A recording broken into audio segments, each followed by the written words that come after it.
WATE 6. This is Tennessee This Week. Hi, everyone, and welcome to Tennessee This Week. I'm Lori Tucker. On Monday, Governor Lee delivered his 8th and final State of the State address. The governor outlined his administration's priorities for the year ahead and a proposed $58 billion budget, which includes $425 million for infrastructure improvements, $230 million for TennCare to help address increasing costs, and $155 million to double the number of the state's school voucher scholarships. Victor Ashe, someone who has held titles ranging, of course, from Knoxville mayor to U.S. ambassador to Poland, joins us now. We'll ask for his insight on the governor's speech, as well as several other big topics in the headlines. Thank you so much for being here. Well, thank you, Lori. It's good to be here, and interesting watching the governor's message, because the issue of extending Medicare, which has been an issue going back to Bill Haslam, again was not addressed. And there's several 100,000 Tennesseans who are not getting the hospital and health care coverage that they are in other states. Give us more specifics. That's a very serious omission. Yes, give us more specifics on numbers and what he should have included in that.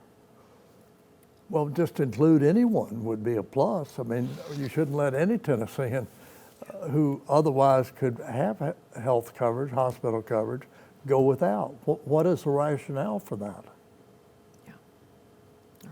You know, he also talked about rural health care. So let's take a listen to what he had to say on that. Rural Tennessee's growing. Our communities need more options. But right now, if a doctor wants to open a new clinic in a rural county, or if your hospital wants to build an imaging center closer to the families that need it, existing certificate of need laws make that nearly impossible. Your thoughts on what he is saying? Well, certainly, about that? I mean, rural areas, I'm not sure what his definition of rural area is. Is it Hancock County with a population of 5,000, which is less than Fountain City, or Trousdale County or some of the smaller counties, or is it a more medium-sized county such as Monroe County or McMinn County? But certainly, these are issues. Part of it is based upon where is the county, what is the population, what are the, as a practical matter, you're not putting in a new hospital in a community of 4,500 people. You might put in an infirmary or a clinic, but even that wouldn't necessarily have a great deal of use. So it's really where are you going to deal with this, and what kind of service are you extending? And at the same time, you're doing vouchers to people who apparently can afford to pay for their children to go to a private school, but now are going to have taxpayers subsidizing them. Which is more important, middle to wealthy income families get a $7,300 voucher, or someone who has no health coverage and faces serious medical issues? This is a huge concern, a lot of people. And we just did a story this past week, on Sweetwater, the Sweetwater Health System, potentially losing its labor and delivery department, with nurses walking off on the job because they just can't afford to keep it open, some say. What does that say to you about where things stand? It says to me they need to re-examine their proposals to the legislature. The legislature needs to stand up and say, we need a new look at this.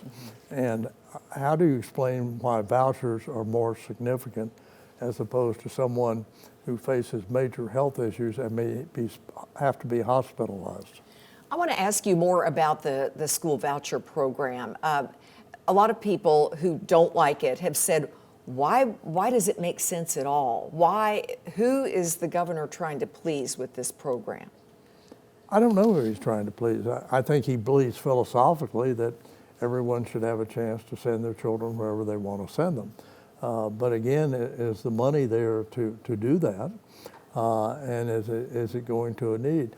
If it's a student who's in an area that doesn't have the best schools and would like to go to a school where their son or daughter could do better and get a better education, that's a different issue than someone who doesn't have health care.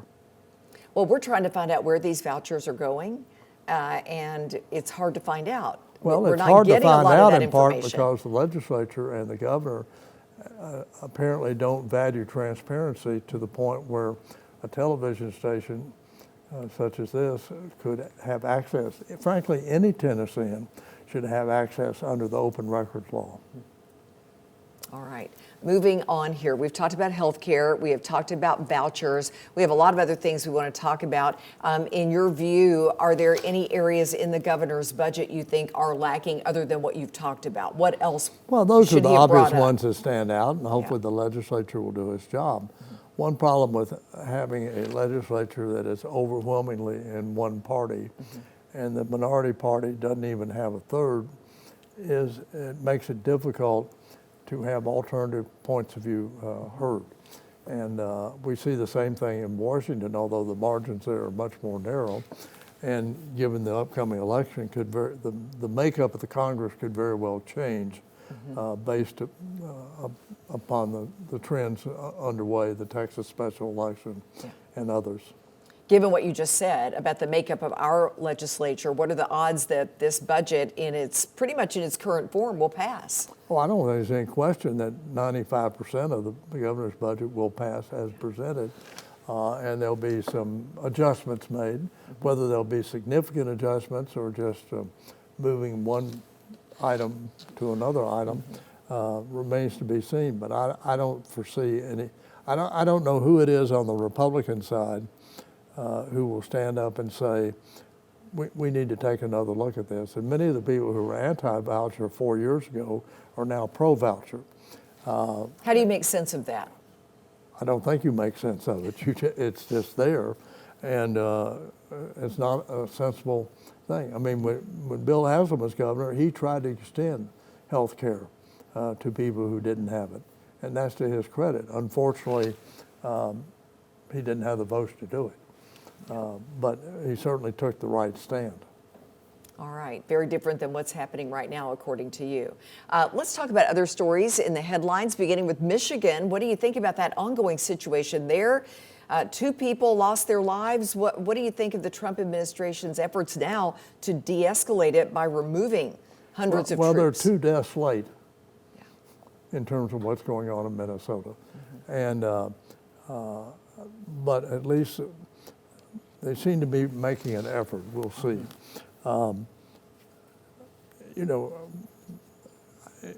I just find it very difficult to understand why they set quotas of, well, we're going to pick up 3,000 people or 4,000 people without any look at, are they legally qualified to be here? Are they not qualified? What are the consequences? Farmers who need workers are not going to have the workers. People, whether it's a small business or whatever. And it really, in my mind, makes no sense what we're doing. And then you have the tragedy of 2 people who literally were killed, and one, the coroner has now said it was a homicide. Yeah, pretty quickly they ruled very that. quickly, and if it is, who gets indicted, and what are the consequences? What does the jury decide? And when will we see that? When will it get to that point? We don't know, but certainly if it was a homicide, someone should be indicted, whoever committed the homicide. My apologies, I mentioned Michigan, it's obviously Minneapolis, but one new item is that the remaining troops there are going to have body cameras. Do you think that's going to make a difference? I think it's essential not only to have body cameras, but also have audio. When I was mayor, we established police officers because we had a number of racial instances where people would make allegations and it was someone's word against another.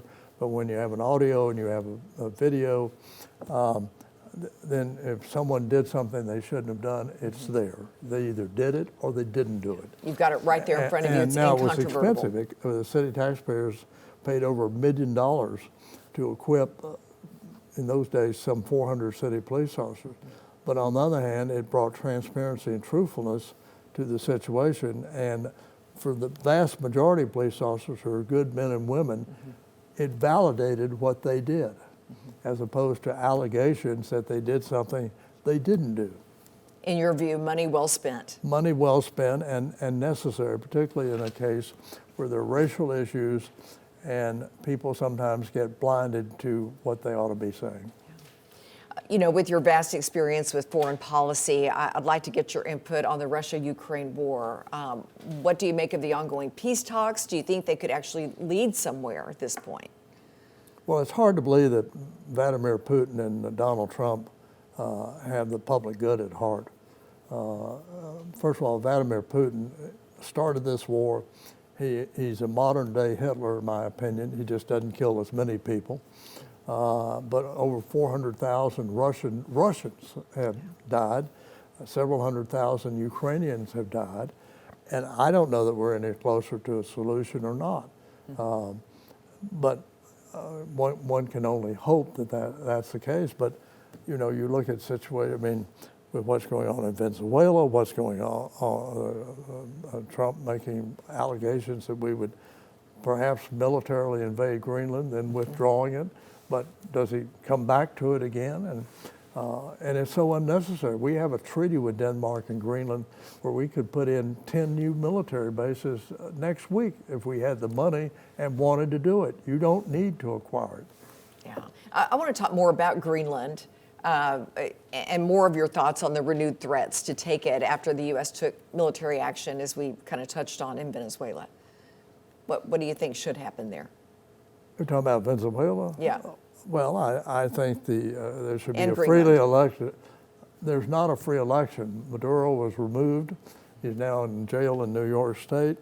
But the people who replaced him are his handpicked hench people. And I don't know that anything's much better. We'll see. I mean, people that are freely elected should be the ones running the country if you truly believe in democracy. In Greenland, we have democracy. The citizens of Greenland, all 57,000 of them, don't want to be part of the United States. So why are we even talking about it when we already, one, have a military base there and could have more if we thought it was essential? And then furthermore, how much is American taxpayers going to pay to put in 3 or 4 or 5 more military bases and send troops to Greenland? For what purpose? I mean, it's not as if they're being invaded by Russia or China. They've got more serious issues. And of course, talking about taking over Greenland is a green light to China to take over Taiwan. Explain more. In the sense they're similar. I mean, Yeah. Taiwan obviously has millions more people. Right. But in terms of the concept of one's near one place and one's near another, and it's been discussed for a long time, actually more in Taiwan than in Greenland. Don't think President Xi is not aware of this, and he would do it if he could. All right. Before we let you go, could you sum it up with what you feel is the most important thing that concerns you right now? Do you have a top issue that really makes you lose sleep at night? I think the top issue is what's going on in our country today and people losing confidence. And our president making statements about nationalizing elections and, you know, running for a third term that he's not entitled to do, or nationalizing elections of which the federal government has no business And it's unconstitutional. doing, and doing raiding the Fulton County Election Commission in Atlanta for an election held five years ago. I mean, you just wonder what on earth is going on. And you have a president who feels there are no guardrails. He can do everything from putting up a monument to tearing down establishing a ballroom at the White House, and money is not a cost. All right, we'll leave it there. Thank you so much for coming in. We really appreciate it. Always good to see you. And don't go anywhere, everyone. We are going to bring in our panel of pundits coming up. We're back in 90 seconds. And welcome back to Tennessee This Week. Glad you're with us. You know, a moment ago, we heard from Victor Ashe on a wide range of topics. Now let's bring in our panel of pundits to further the conversation. Joining us today, Michael Covington, and we have Greg Isaacson for Courtney Piper. Thanks for being here, and it's always good to see you. Good to see you, Laura. Let's go ahead and jump right into the State of the State address, the governor's final one of his office. What are your thoughts on his budget proposal? And since you're our guest, we'll start with you. You know, it was consistent with Lee's mantra during his administration, and that is vouchers and education. And it was interesting, you know, when we're in the middle of a healthcare crisis, one of the most significant things was doubling the amount of vouchers from 7,000 to 14,000. Also increasing that funding by $155 million. So, you know, and it's interesting because during the voucher debate, a lot of people thought that resources were going to be taken away from public education. And it looks like in this budget, there's kind of a symbiotic relationship because the numbers with the addition of the vouchers are almost equal in terms of public school, private school vouchers. The other thing that stood out to me, Governor Lee likes his state troopers. You know, it's often debated in doing what I do, what is the purpose of troopers? They're kind of like the governor's police force. They watch the mansion, do a lot of transportation, a lot of security, but Lee has made them a big part of this budget.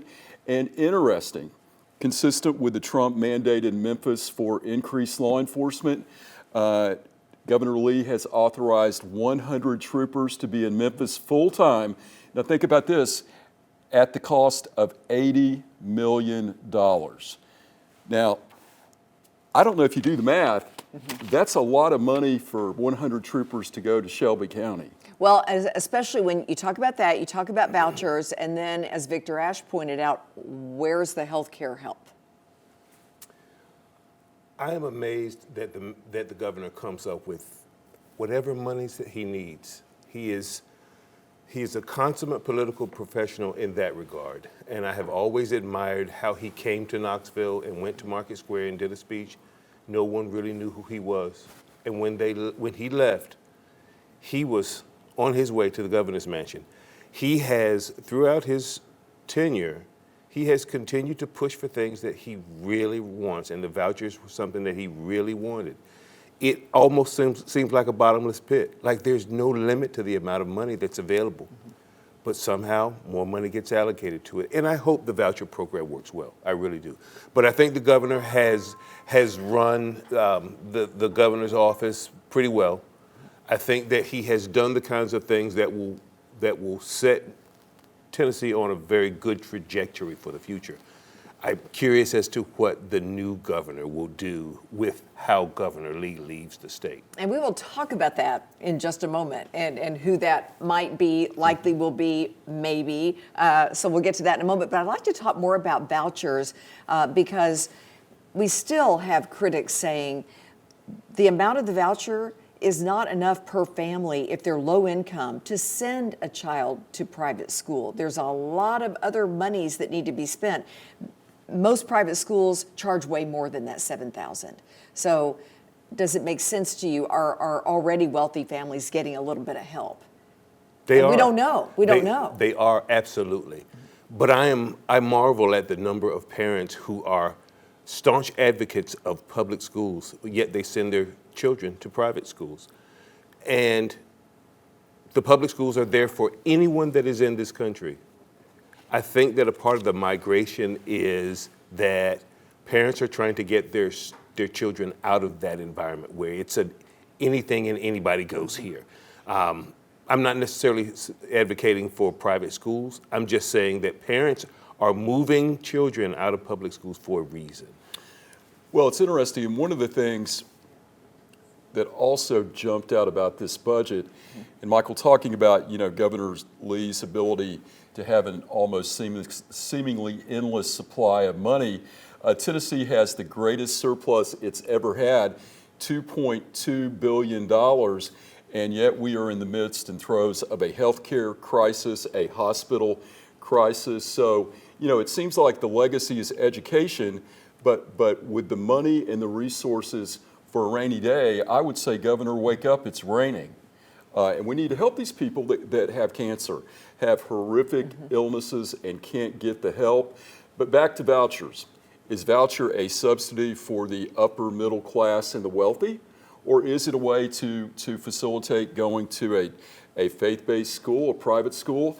I think it's an anomaly. And it's when I was on the Higher Education Commission and we were talking about the Hope Scholarship, you know, it was almost like you were giving parents a bonus extra disposable income because the people that can afford to go to public schools are going to go to public schools. Tuition for a public school greatly exceeds $7,000. Or a private school. A private school, excuse me.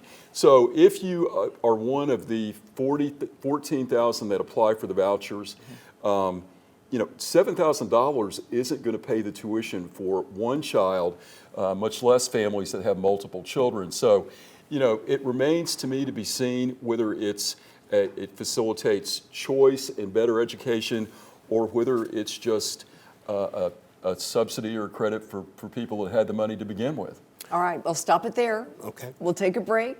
I want to hear what you think about this in just a moment. Stay with us. Welcome back to Tennessee This Week. Let's go ahead and bring our panel of pundits. We're down to 2 today, back in to talk about what could happen if Senator Marsha Blackburn wins the race for Tennessee governor. So, Greg, who's most likely, in your view, to get her Senate seat?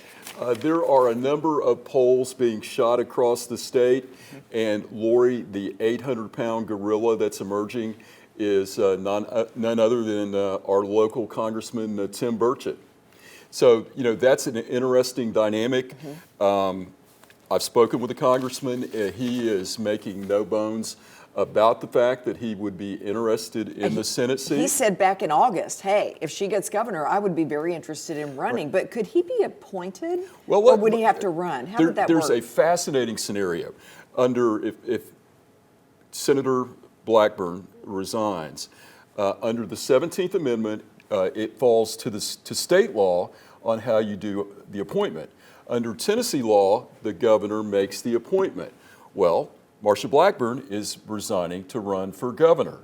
So in theory, you're going to have probably a window where she resigns, if she wins, from the U.S. Senate. She takes the oath of governor of the state of Tennessee, then makes the appointment for Burchett. Behind the scenes, we talked to Victor Ashe about this, and he said, you're talking about maybe 3 minutes where she could sign away. Right. So the irony of that, I think it's a fascinating political story that the person that's in the Senate, runs for governor, wins, then appoints her successor after she assumes another vacancy. But how certain lawyers are. I can see the lawsuit right now because you really weren't able to you didn't have the power as the executive because you were a senator, and that nanosecond in between the proclamations impacted it. But I think it's going to be very exciting, but really interesting how these early polls have placed Congressman Burchett ahead of the pack. What do you think, Michael? There is a heavier beast in the room. He was formerly known as the Undertaker's little brother, Glenn Jacobs. Glenn Jacobs still wants that Senate seat. And if they have to have a WrestleMania where it's Tim Burchett and Glenn Jacobs for the Senate seat, that brings up a mental image. I'm gonna be one of the first in line to buy a ticket for that. I can't unsee that. But well, it's an interesting thing to consider. Politics are going to be really, really interesting in the next several months as this decision unfolds. We still have not heard back from the mayor as far as what his consideration is in terms of this seat, but it should be an interesting decision. And today was the first time that I'd heard some individuals think that maybe Marsha Blackburn won't be a shoo-in to win the governor's seat. I have not heard that. I've heard that twice today. I mean, I know it's never a done deal, but she is so far ahead in the polls. But when you think about it, John Rose. Yes. Congressman Burchett has done a prolific job wearing the Carhartt jacket, and I can't turn on cable news without seeing him make a quip and saying dadgummit or whatever. And then you also have juxtaposed another excellent candidate, a friend of mine, Glenn Jacobs, who can't have more name recognition or more celebrity. But Michael, I think what's important, if you see those two people facing off in an election, I don't think that a Glenn Jacobs has to raise the amount of money a Tim Burchett does, just because I think Glenn's probably got $10 million worth of name recognition and celebrity, whereas he doesn't have to buy that factor. Well, since we're playing chess here really quickly, we're almost out of time. Would Glenn Jacobs be able to run for Burchett's seat? I was thinking that as Greg was talking, I was thinking about that very thing. If that's something that could be brokered behind the scenes, that could be really interesting. All right, we're out of time. Thank you for being here, both Great. of you. Thank you. And thank you for Thank you. joining us. Have a good rest of your Sunday.